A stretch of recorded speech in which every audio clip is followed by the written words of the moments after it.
everyone, I'm Melissa from Knitting the Stash, and this is episode 72 in the series. I'm calling this one Creative Constraints, and I hope that'll become clear soon.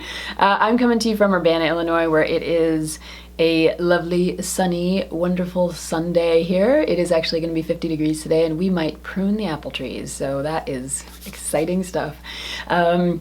I'm a professor at the university there. I teach science fiction, speculative fiction, science studies, all that good stuff. I have a grad seminar going on right now, which I am absolutely enjoying. So if you've found your way here, welcome. This is a podcast mostly about knitting and garment design, garment modification, but I have a little bit of spinning thrown in from time to time. And in fact, I was just sorting through some stash stuff this past week, and I found a couple of bobbins full of fin singles that all I need to do is I need to spin like this much more fin, ply it, and I've got a whole new thing of yarn, which would be wonderful. So just need to get on that. I have to break out my ladybug and do a little spinning. Let's see, what else do I usually tell you? I'm not actually wearing any woolies because, like I said, it's warm out right now. But you can find me if you want to see me wearing random woolies. You can see all that kind of stuff over on Ravelry and up on the blog, which is knittingthestash.wordpress.com. And you can find me just about everywhere as Knitting the Stash, on Ravelry and YouTube, obviously, on Instagram, and on email. And I love hearing from you guys. It's been wonderful to hear messages about shorn yarn, the farm to skein yarn that I launched a couple weeks ago, landing everywhere from New Zealand, Switzerland, Ireland, all over the United States. It's been quite an adventure, and I'm so thankful to all of you for supporting that farm to skein yarn. Kathy, the shepherdess from Sydney, Illinois, and I have been in talks about Shorn 3. And I'm actually going to be speaking at the Illinois Lamb and Wool Producers meeting, which is in March.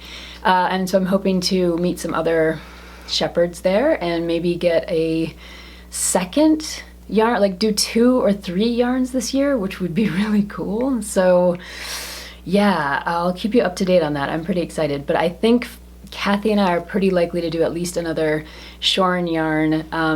It'll be different from this year's and different from last year's. It'll probably be more Corriedale. But I'd love to know what you guys would like to see. If you want to see a 2-ply instead of a 3-ply, if you want to see a lace weight or a worsted weight instead of a DK weight, if you'd like to see Kathy and I do some dyeing, if you'd like to keep it natural, like I'd love to know any of those things. So please let us know what you're interested in seeing from the next shorn yarn, and I'll keep you up to date on meeting new shepherds and trying to get an extra couple of yarn launches going this year. Whew, that would be a lot, but I think I might be able to do it. Let's see.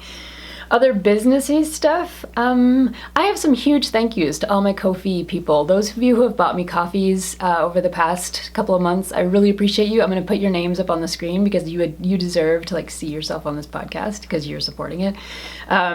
Valerie, Kathy, Karen, Beverly, Amanda, Sunny, Paula, Mr. Niddle, Fleece Spinner, Terry, Barbara, Michelle, Alicia, Paula, Lisa, and Elizabeth, thank you so much for donating some coffees to the podcast. It helps keep things running behind the scenes, and I really appreciate it. So on today's cast, I have a finished object, the Tailor's Rib hat from LB Handknits. I have a work in progress, which is the creative constraint portion of the program. And I have Spencer coming on. Spencer's going to talk a little bit about creative constraints and making do and working with what you have. So we'll have some fun with that. So how about we jump right in with a little segment with Spencer, and then we'll turn it over to finished objects and whips and all the other good stuff. Okay, so we got Spencer on the cast today. What's up, everybody? He must have had a slow weekend. He was like, I needed something let's hang out. Just kidding. And he suggested the yarn game. We're going to play the yarn game. We're going to spice it up a little bit, go a little game show. But we should... But we also have something substantive to talk about. Okay, but first the origin of the yarn game. Okay. Alright, the origin of the yarn game was that Melissa and I were sitting around the other day and just bored, I think. Probably. Yeah. I was knitting, so I wasn't bored. I was like, I had nothing to do.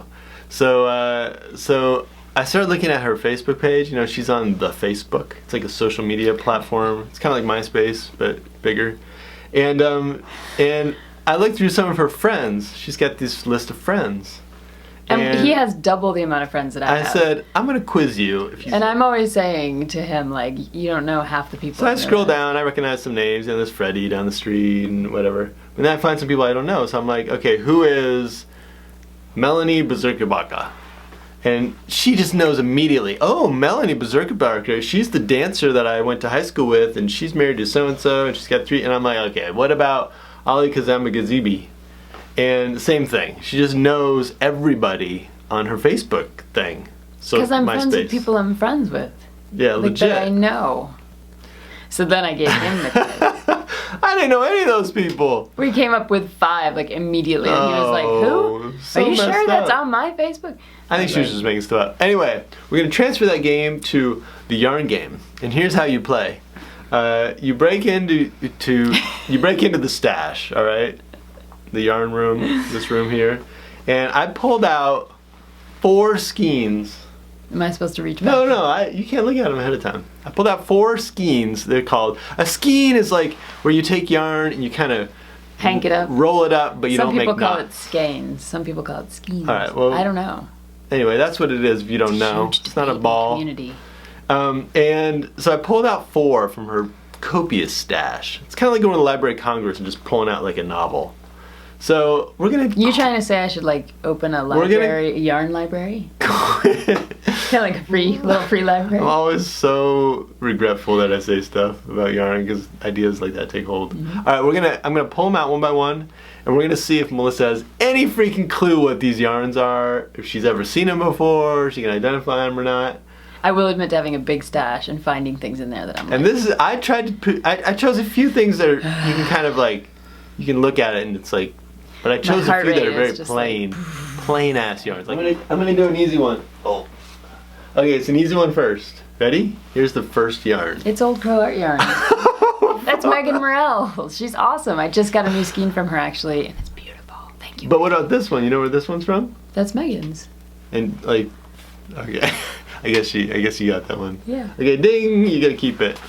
I get to keep it. If she doesn't oh my recognize God. it, it's part of a giveaway. Wow! No, no. This one, it's getting a little bit harder, but this isn't the hardest. Okay, ready? Here we go. That's Matt Tosh singles. That was actually the Wellwater colorway that I was going to use for a 3-in-1 sweater many years ago that I didn't, but I used that for a shawl. I made the sand shawl by Kefren Pritchard out of that colorway actually. You gotta keep it. That was pretty good. You knew the color way. Oh boy. All right, this one. There's no chance on this one. Okay. All right, this one. This is the most generic. Oh boy. I should actually hide the label. Just. All right, here we go. Number 3. Okay, that's the most recent addition from the Knit Crate yarn box that came for the socks. Okay. The sock yarn box. And it's their own brand. I get to keep it. All right, this next one, it's like if you were going through a forest and you just picked up a random leaf. Ow, like a dog? Oh, attack of Really? the hounds. Okay, here we go. The next one is, I don't know, you probably know it. Here we go. Third one. Oh, this just came in. This is from Stonehenge Fiber Mill's second sale that they just had. And this is the medium purple colorway that I got. I can't remember if it's plum or, I think it's plum. Wow. And it is gorgeous. And I'm going to use it to make a gradient sweater, and I already have the pattern picked out. All right, that just, we'll have to play again sometime. Look what I won! She gets to keep all the yarn. That was pretty good. You know your fiber. Thank you. I gotta reach deeper. I was gonna pull out some actual like fiber, you know, unspun That would be interesting. fiber. Let's do that next time. All right, she knows her stash. Yeah. Thank you for playing. Identify your yarn. All right. I was going to say, there is going to be a big giveaway coming, though, from Maniototo Wool from New Zealand. So don't you worry, if you are yarn starved on this podcast, which doesn't happen very often, I have a massive giveaway from Maniototo Wool, and I'm going to feature an interview with her on the blog and all that kind of good stuff, so that's in the next couple weeks. She's pretty cool. Stay I've been tuned. sort of looking over Melissa's shoulder, and it's good stuff. Okay, Tink just started chewing on the Swift. That's cool. That's fine. She just started chewing on it. All right, the next thing we're going to talk about is, we don't quite have a name for this. Okay. I was calling it making do, but... And I was calling it like using what you got. Like, shaking if you got it. Use it or lose Smoking if it. you got 'em. I was thinking like, we're thinking about constraints because I'm working on this sweater that I will have either talked to you about or will be talking to you about. I'm not sure which part of the cast this is going to go in. But I've been working on the cowl to sweater experiment and basically just using yarn that I had for it and trying to make it work. And you started with a cowl. With a cowl, and anyway. Cowl is kind of like a scarf. But not. Anyways, we've been talking a lot about like how to make do, like if to use existing materials and try to make something out of it, and even if it wasn't part of the plan. Here's the one I'm in the middle of. I've got a bunch of angle iron, like this really big angle iron. Right. That I used on something else I haven't used in a long time. What's angle iron? It's iron that has an angle in it. It's just like a 45-degree, you know that stuff. You've seen it. Big long piece. Was that something that I moved out of the moving truck? Like, yeah, we've been carrying it around for a while. Okay. And I want to make a piece of furniture out of it. The typical thing to do would just go buy some new steel. You know, go buy some 4x4 steel or some tubing. Yeah, to weld it up. But to weld to it. You gonna weld that? I'm trying to use the jargon. Anyway, same thing. worker. Like the angle iron is kind of unconventional, but I'm thinking that maybe using it will lend some coolness to the piece. Okay, and I have a bookshelf in here that was made from, Spencer made it. Spencer makes all my bookshelves. So I have a bookshelf over here, I have a shelf over here, and they were both made from like pre-existing materials that he'll like take something apart and then remake something. He just did that in our bedroom. We have actually things to hang up our clothes. Yeah. And that was once a table, and then it became a rack for fleece, and then it became a rack for clothes, and then it needed to be... Anyway, it's had many lives. The shelf is the exact width of a stair tread. Because it's made out of stair treads. Which I think is out. So it's kind of like... It works out. Upcycling meets use what you've got, kind of. Being a cheap bastard, too, well, is part of it. There's that, too. So we're just curious about, like, we want to talk about it a little bit. But it sounds to me like on the cowl sweater, we were talking about the design yesterday and everything, it's just posed some challenges. Like, it's not as... Yeah. Because I don't have... It's from a yarn set that doesn't have extra skein. Like, you can't order just, like, one of the colors from the gradient set so that you could, like, make the sleeves out of that color. So I'm trying to, like, improvise with other yarn that's kind of close, but... You find you're kind of using your mind and design skills in a different way. It's like well, you teach with constraints sometimes. Like when you would teach writing to students, you'd be like, okay, you have to write a paper without using the letter E. I would always give students like a limitation, and they would seem like they would perform better. You always said they would do cooler stuff. Yeah, but like you give them a piece of paper that was like this big and tell them to write an entire essay on it, or you did some crazy stuff. Yeah. I really enjoyed that. Like the typewriter roll one. What was that? Like the adding machine roll. A piece of adding machine tape. And they had to write on it. It was great. So I feel a little bit like, and it's almost like a Project Runway kind of a thing. Like here, you're given this task, and you have like limited materials. You have this much money, this much fabric. Yeah, what do you make? For me, it's like this much steel, this kind of steel. Right. I think it'll end up being more creative and unusual. The thing about this piece of furniture I'm trying to make is that it's in a style where there's a lot of it out there.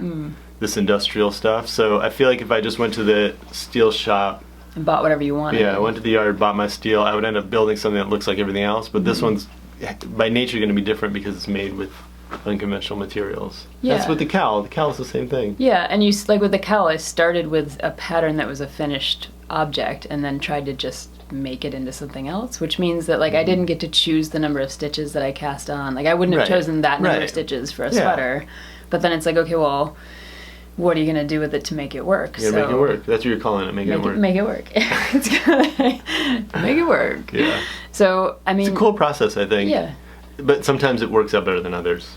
Yeah, and like part of me is really excited about the sweater because it's like I made a sweater out of a cowl. Like, that's cool. But part of me is like, well, I would have... The perfectionist in me is like, I would have done it differently from the beginning. Like, I would have made certain choices. Sure. I wouldn't have made certain mistakes. Yeah.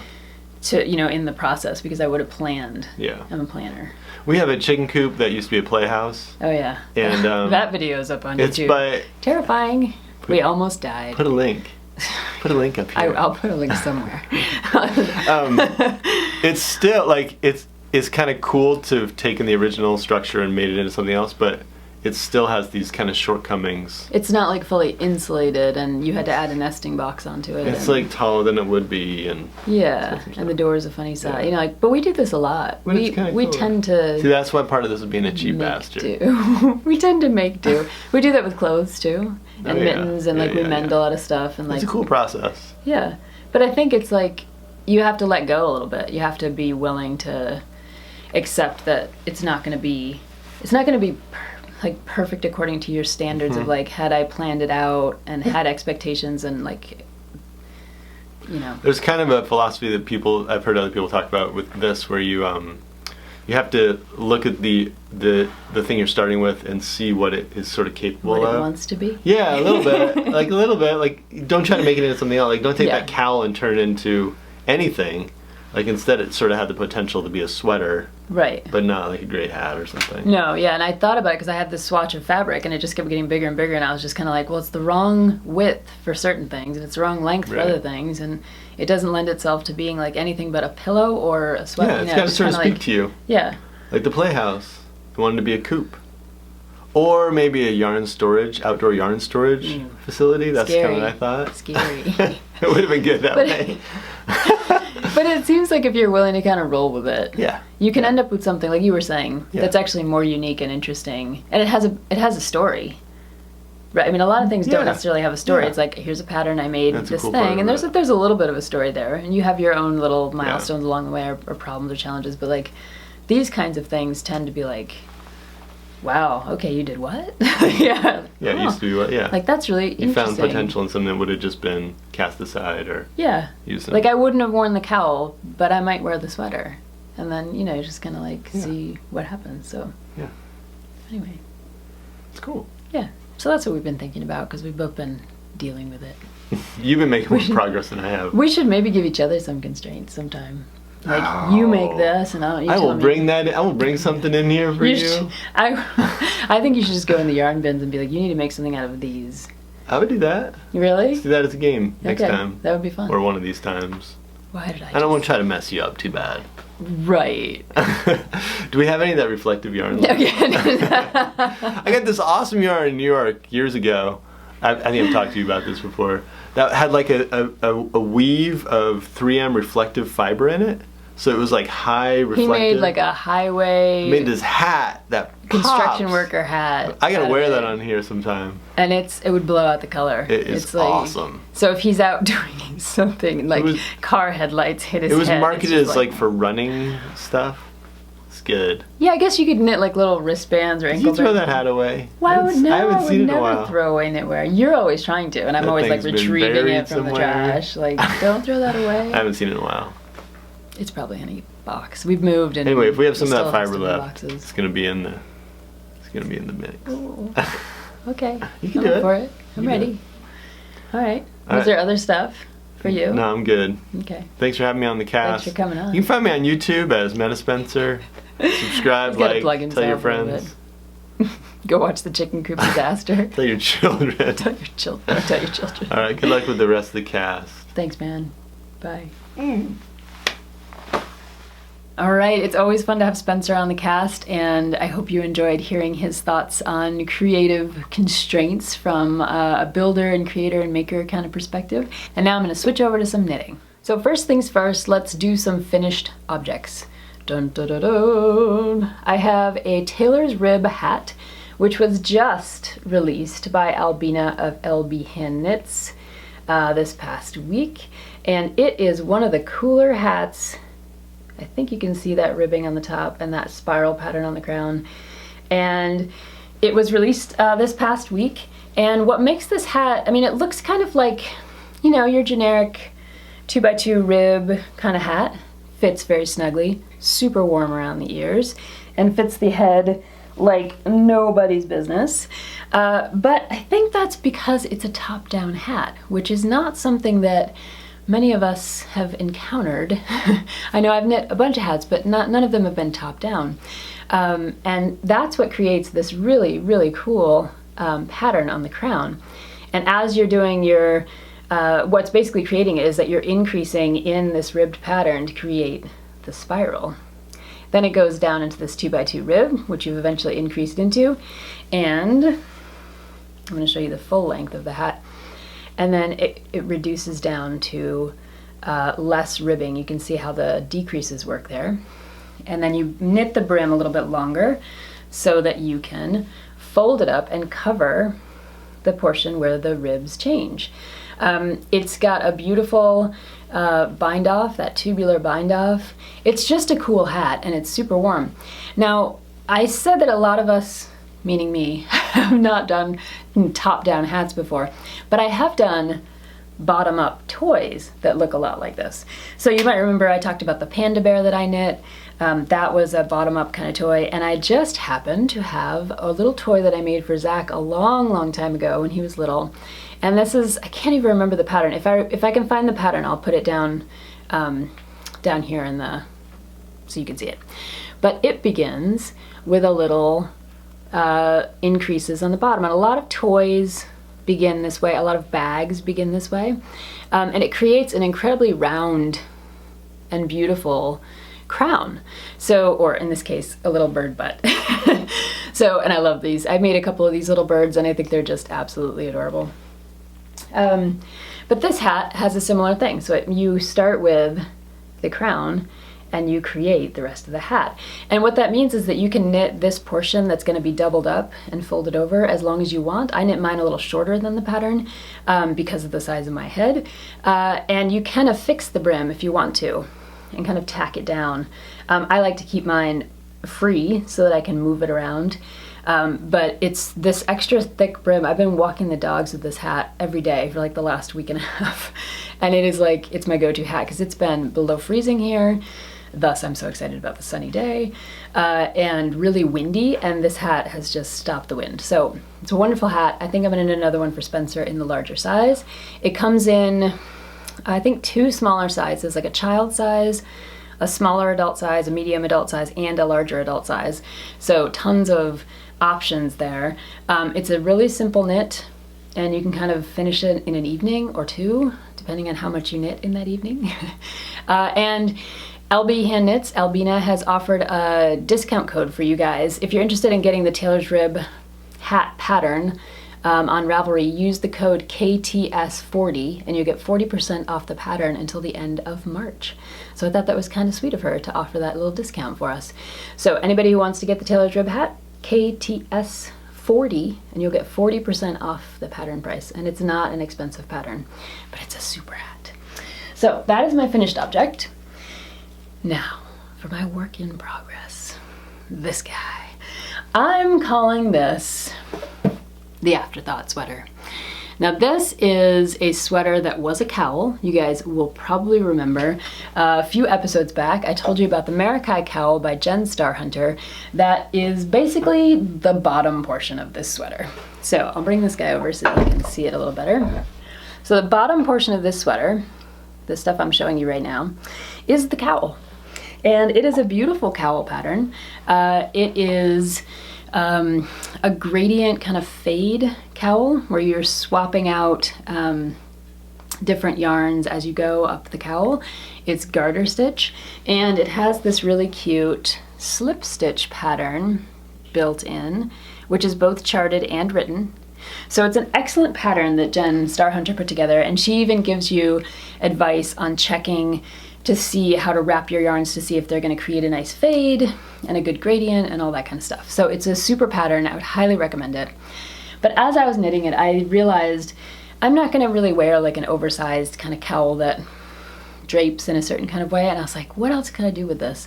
And I asked you guys, I said, I think I want to make a sweater. And you guys were so sweet. You're all like, do it, get that extra yarn, make the sweater. So what I had used for the beginning of this cowl is the Sweet Georgia Party of 5 gradient set in Tanzanite. And Tanzanite has Jewel, Aubergine, Velvet Elvis, Azurite, and Peacock in it. And there are 5 skeins. They're a little bit over 100 yards each, so it's like 500 yards of yarn, which is awesome. And so I knew all I would need is one more set to kind of create the rest of the sweater. So that part wasn't super creatively constrained because I was like, well, all I need to buy is one extra pack of this yarn and I should be in good shape. And that was true, except that I didn't really think about the sleeves with that yarn. I was like, I'll use some yarn from my stash, and then the creative constraints come in. So this sweater is, right now, it's completed in terms of the actual just body of the sweater. I didn't do any kind of increasing or decreasing. I was just using it as a kind of prototype. I did all my math, I did my sketch for what I wanted it to look like, and maybe you saw this earlier on Instagram. I was kind of playing around with this idea of this sweater. And then I did all my maths, which I think might show up on the camera. We'll see. It's going white on us. But the problem with this sweater, creatively constraint-wise, creative constraint-wise, is that because it didn't have any increases or decreases, like the size of it isn't quite right. This is actually gonna, I mean, I think if you were to measure this out, it's probably gonna be a size 32 in the end. I think I tend to wear 36 with a couple 36-inch sweaters. That usually gives me a couple inches of ease because I have a 34-inch bust size. So this would actually be negative ease on me, and I've tried it on. I can totally wear it. And I'm going to add button bands to the front so that it'll have this kind of toggle close up at the top. But it's not like a perfect fit, and that's part of this creative constraint thing. It's like making do, using what you have, and trying to like just see how far you can get. Now I made some choices. I decided to go with a kind of wide set armpit that I was hoping would be the right kind of distance for me, and it does fit. And I went with a neckline that ended up being a little bit more of a scoop neck, which I think is kind of pretty with this. The back I just went straight up. I didn't do short rows or anything like that because of the pattern with the slip stitches and the changing of the yarns. It just wasn't going to be possible. But I knew that because I had the lower neckline in the front, I wouldn't be constantly like, it wouldn't ride up and I wouldn't be like tugging it down. So I figured that would be okay. So creative constraints here. Here's the issue. I had originally thought I could use some other Sweet Georgia Yarns Tough Love sock, which is what this is. That's the base that this is knit in. And I had received some yarn from them when I became an ambassador last August. And it's this beautiful evening colorway that was part of their fall and winter release. And I thought, this is great. I've already knit a shawl out of this. I can use this for the sleeves. I have enough of it. But once I held it up with the yarn against the sweater, it just didn't quite seem right. It's not the right color family. There's something not right about that combo. So I was like, ooh, well, I'm pretty much out of my Party of 5 pack. This isn't gonna work. What am I gonna do? So I happen to have these other two Sweet Georgia Tough Love sock skeins that I was gonna make a shawl out of. And luckily these are in the right color family. So if you see, these are the ones I posted on Instagram. They're pretty close. They're reasonably close. And I think the red, well, I go back and forth depending on the day and depending on which part of the sweater you kind of put them up against. So if I put them up against the back, you get a slightly different vibe than if I put them against the sleeves. But anyway, I got these. And so what I think I'm gonna do is use the leftover, this is my Party of 5 leftovers. I think I'm gonna use my Party of 5 leftovers to do the button band in the front because this is one of the colors in the sweater. And so it'll be kind of a subtle button band. It won't draw too much attention to it. And I think I'll do a standard kind of ribbed button band and collar. There go the dogs. Whenever the washing machine starts beeping to say, I'm done, the dogs are like, it's a doorbell invader. Anyway, there they go. Because they're afraid of the washing machine bandit, maybe? I don't know, it's hard to say.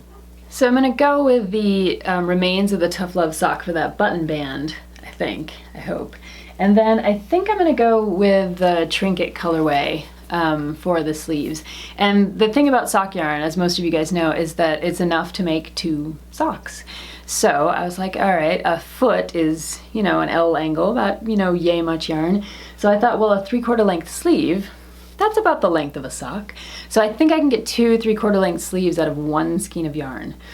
Now the other option that Spencer mentioned to me the other night when we were trying to figure this out was that I could do kind of what I'm doing in the pattern here and going every other row with different colored yarn. So I could intersperse these and maybe even bring back the peacock color from the Party of 5 set, which I love. This is this beautiful peacock green.